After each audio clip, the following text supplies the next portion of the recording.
Eh bien, bienvenue à ce quickie sur les diagrammes ASCODE collaboratifs et temps réel avec CodyMD. Je m'entends un tout petit poil, non? Alors, qui je suis? Je m'appelle Antoine Salès et je suis Cloud Native Developer. Je suis drivé par la curiosité et la passion dans le logiciel et j'évolue dans l'écosystème Java depuis environ 10 ans et principalement dans des activités de conseil, de formation et bien sûr du build de produits, de logiciels. Et il y a 4 domaines que j'affectionne particulièrement dans mon métier, c'est la culture DevOps, le cloud, le système design et l'urbanisation des systèmes d'information. Et dans la plupart de ces sujets, je m'intéresse à la stratégie, au pourquoi. C'est quelque chose qui me drive aussi. Et malgré tout, j'adore la tech et voici un aperçu de ma stack. Voilà, Kotlin, etc., ou Quarkus, Micronaut, des choses comme ça. Et pour ce quickie, on va commencer par le pourquoi des diagrammes, de la modélisation dans le métier de développeur logiciel et pourquoi est-ce qu'on veut modéliser. Puis on regardera les techniques de modélisation habituelles, mais l'enjeu de toutes ces techniques de modélisation, c'est bien sûr la collaboration, et donc on parlera des supports de collaboration, et enfin la démo de CodyMD qui est un support de collaboration que je trouve pertinent. Alors le métier de développeur. Métier de développeur, qui est développeur logiciel dans la salle? Il y a des développeurs logiciels, je ne me suis pas trompé de salle, c'est bien. Vous faites des diagrammes, des schémas un petit peu? Vous modélisez? Eh ben moi aussi, je fais des diagrammes et je trouve ça indispensable. En fait, qu'est-ce qu'on modélise quand on est développeur, développeuse aussi? On modélise soit des systèmes existants, soit des nouveaux systèmes.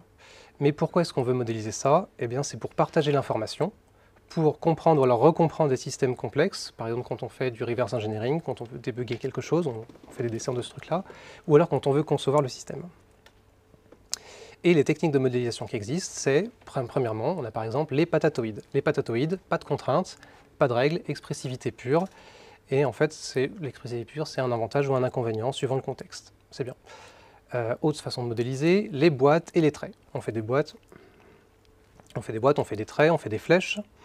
Et ce que je trouve dommage avec ce système-là, c'est qu'on utilise les deux dimensions d'espace pour représenter le modèle.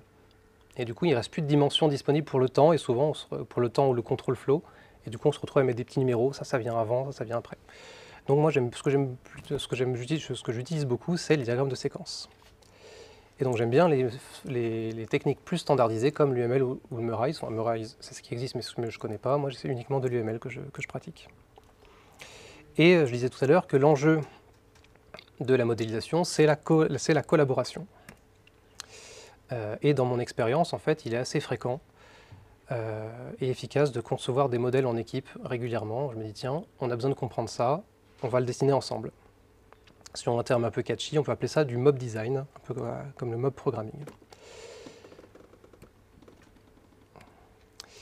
Regardez cette courbe dont la source c'est Alistair Cockburn.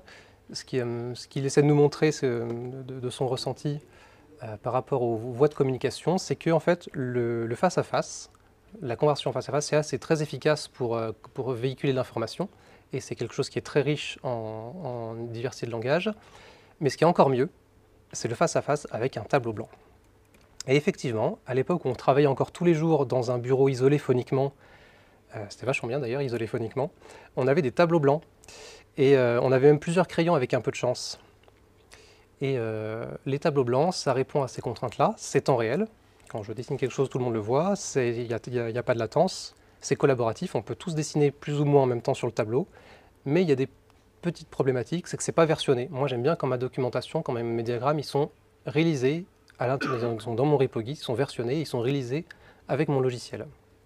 J'aime bien quand c'est recherchable, j'aime bien pouvoir faire des CTRL F, leur indexer, trouver mon information facilement par des mots-clés, et j'aime bien quand c'est standardisé. Parce que les tableaux blancs ne répondent pas tout à fait. Alors je travaille déjà sur des logiciels distribués, et mes équipes de travail sont devenues aussi distribuées grâce au remote. Et il y a un outil qui est venu remplacer le tableau blanc, c'est Miro.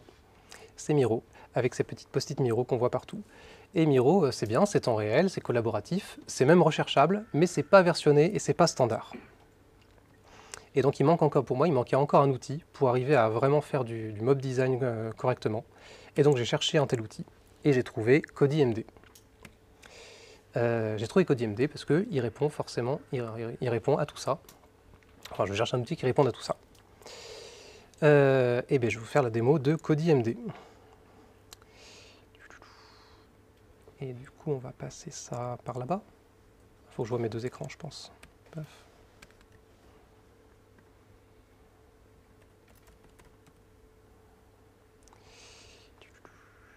Copie.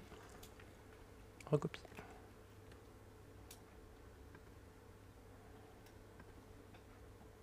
On est pas mal?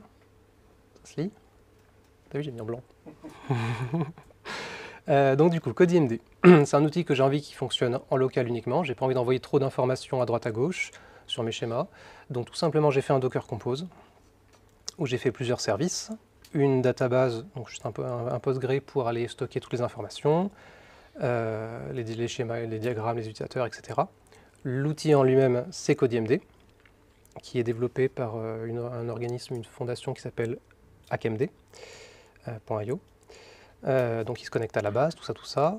Petit password en dur, j'ai mis poète.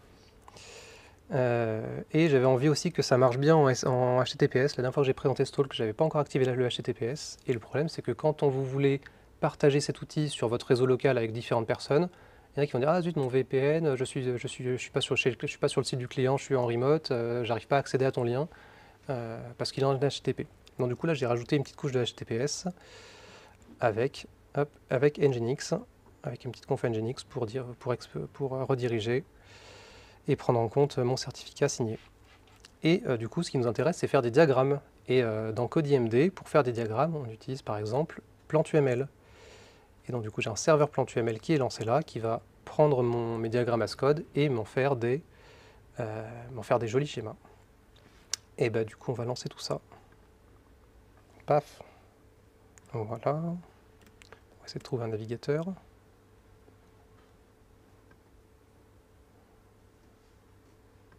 Navigateur. Voilà.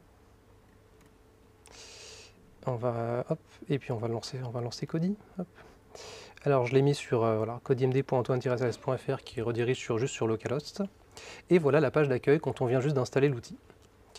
Alors du coup, dans la documentation de KodiMD, il y a plein d'explications pour aller brancher ça à des LDAP, des SAML, etc. Plein de choses pour brancher ça à un annuaire d'entreprise. Par défaut, on peut juste créer un compte, hop, mot de passe pouet, s'enregistrer, le compte est créé. Je l'ai déjà fait tout à l'heure. Donc je vais me connecter, paf, pouet. Voilà, donc là du coup on a le précédent schéma que j'avais fait, je vais en faire même une nouvelle note. Et voilà, j'arrive sur une genre de fenêtre que vous pouvez connaître quand vous faites du Markdown. À gauche, votre code Markdown, avec les titres de niveau 1, titre de niveau 2, du texte entre les deux, etc. Voilà, avec le rendu à droite en live. Et je vais faire par exemple un schéma. Je vais dire que c'est du PlantUML, voilà, il m'auto-complète. Je pourrais faire du Mermaid aussi. Je ne suis pas très Mermaid, moi je connais surtout PlantUML. Paf, PlantUML, on va dire que Alice, elle envoie un message à Bob. Voilà, elle dit coucou. Activate Bob. Hop, Bob commence à faire des choses, c'est synchrone. Et il répond return by. Voilà.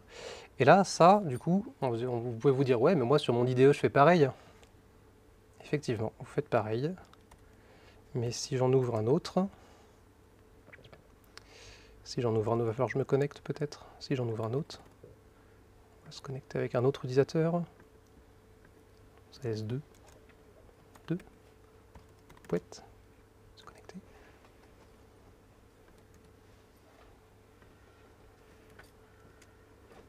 Voilà, je suis connecté. Voilà. Donc là, du coup, on a les deux on voit les deux. Et là, si je l'édite en temps réel, ça s'affiche des deux côtés. Donc là, il faut imaginer que ça, c'est sur deux ordinateurs différents de deux personnes différentes de l'équipe. Et là, on peut faire des diagrammes qui sont standardisés, c'est de l'UML. Si je reprends tous les critères de tout à l'heure, c'est collaboratif. On a plusieurs personnes qui travaillent ensemble. C'est temps réel. Quand je tape des choses, je les vois tout de suite. Je ne suis pas obligé de faire un commit et d'attendre que les personnes aient fetch ce que j'ai commit. C'est versionnable parce que tout ça c'est du Markdown, donc je peux le copier-coller, le mettre ou l'enregistrer directement dans mon repo Git et le pousser. Et c'est recherchable par le fait que ce soit du Hascode.